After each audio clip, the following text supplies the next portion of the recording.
Hello, my name is John, and today we'll be reading GOP Senators.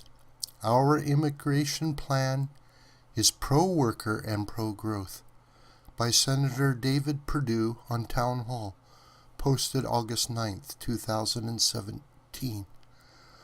Editor's note: this column was written by Senator Tom Cotton, Republican of Arkansas.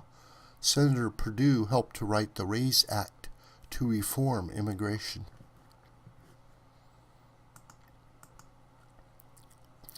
President Trump got big applause last week during a speech in Ohio when he called for fixing our immigration system.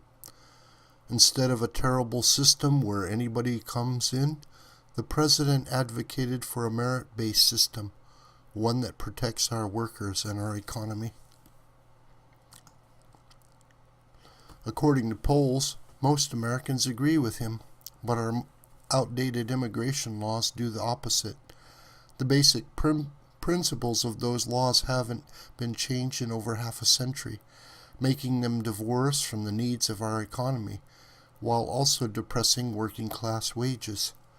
That's why we've introduced the Reforming American Immigration for a Strong Economy Act, which updates our immigration laws to attract more ultra-high skilled workers and give working-class families a raise they deserve. The ideal immigration system should have three objectives. First, attract the young and highly skilled, since they provide the biggest boost to our economy. Second, seek out people who can integrate into American society most effectively. Third, give priority to uniting immediate families, since it's better to give precious green cards to parents and their minor children rather than to fill out somebody's family tree with grown siblings and cousins. Our current immigration system achieves none of these goals. Each year, the United States accepts around 1 million immigrants as legal permanent residents, which is twice our historical average. That's like adding the population of Montana every year, but only 1 out of 15 immigrate for employment reasons. A majority come here on family-based visas without regard to their skills or our needs. As a result, half of all immigrant households receive benefits from our social welfare system. That's not good for any American, but it has especially steep costs for people who work with their hands and on their feet for a living. Wages for Americans with only high school diplomas have dropped by 2% since the late 1970s, and for those who didn't finish high school, they've dropped by 17%. While the twin trends of automation and globalization have also strained working-class Americans, a steady supply of cheap, unskilled labor has as well, and immigration is a trend we can change most easily. Our legislation would do just that by creating a skills-based points system similar to those used for decades in Canada and Australia. A points system identifies and attracts the world's most skilled immigrants, and by limiting the flood of low-skilled workers, it would encourage employers to hire, train, and pay more to American workers already here. The new system would have a two-step process. First, potential immigrants would apply online to U.S. Citizenship and Immigration Services and pay a $160 screening fee. They'd receive an immediate score on a scale of 0 to 100 based on education, age, job, investment, extraordinary achievements, and English language ability. Second, twice a year, USCIS would invite the top scorers to pay a $345 application fee and complete their applications. USCIS would invite enough high-scoring applicants to meet the current 140,000 green card slots. So how exactly would the point system work? In general, one would earn more points for advanced degrees in science and engineering fields. One would get more points for being younger.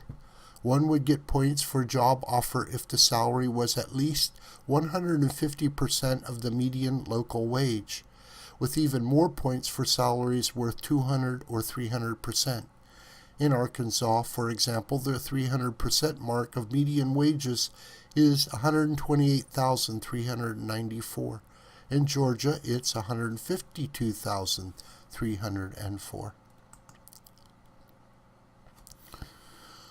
One would get points for investing $1.35 million and retaining an active management role on the project.